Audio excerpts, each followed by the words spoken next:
स्वागत है आप सभी का एक बार फिर से। महाराष्ट्र और झारखंड में विधानसभा चुनाव की घोषणा के साथ ही चुनाव गतिविधियां तेज हो गई है।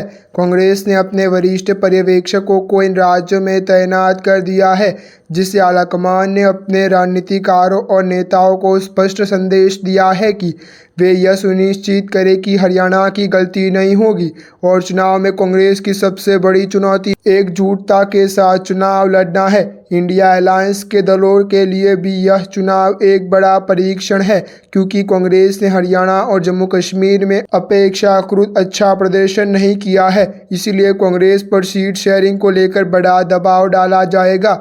लोकसभा चुनाव में भारतीय जनता पार्टी को बहुत से दूर रखने में सफल होने के बाद कांग्रेस ने इन दो राज्यों में विधानसभा चुनाव में पूरे भरोसे से कदम रखा था, लेकिन उम्मीद के विपरीत हुआ। एनडीए गठबंधन ने महाराष्ट्र में लोकसभा चुनाव में बहुत अच्छा प्रदर्शन किया था, जो कांग्रेस को कई सत्रों पर चुनौती देता है। महाराष्ट्र में अपने अच्छे प्रदर्शन के बाद कांग्रेस ने अधिक सीटों पर ध्यान केंद्रित किया है।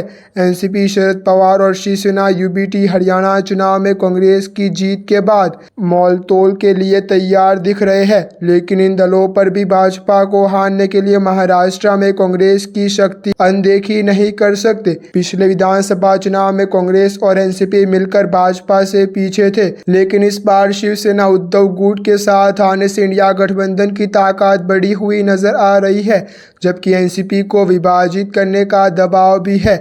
मुख्य चिंता सीएम के चेहरे को लेकर है। शिवसेना यूबीटी चाहती है कि उद्धव ठाकरे को ही सीएम पद का उम्मीदवार बनाया जाए, लेकिन कांग्रेस इस पर सहमत नहीं दिख रही है। हालांकि कांग्रेस ने लोकसभा चुनाव में सबसे बड़ी पार्टी बनकर उभरी है, लेकिन शिवसेना ने उद्धव से सहमत होने का संकेत दिया है। कांग्रेस ने 17 लोकसभा सीटों में से 13 पर जीत हासिल की थी। शिवसेना यूबीटी ने 21 में से 9 पर जीत हासिल की थी। वहीं शरद पवार की एनसीपी ने 10 में से 8 पर जीत हासिल की थी।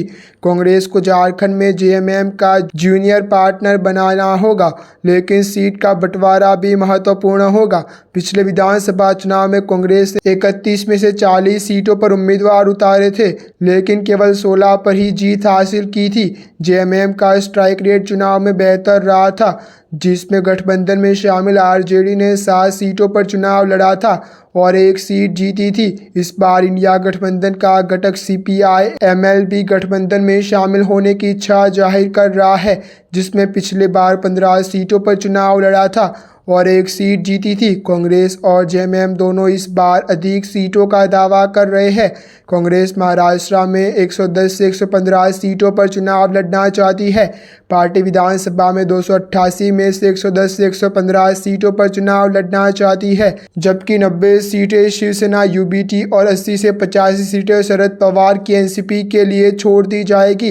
विपक्षी के लिए एक चुनौती साझा प्रचार अभियान चलाना भी होगा। समाजवादी पार्टी भी चाहती है कि उससे महाराष्ट्र चुनाव में हिस्सेदारी मिले। ऐसी अच्छे न्यूज़ जानने के लिए आप हमारे यूट्यूब चैनल को सब्सक्राइब करना ना भूलें।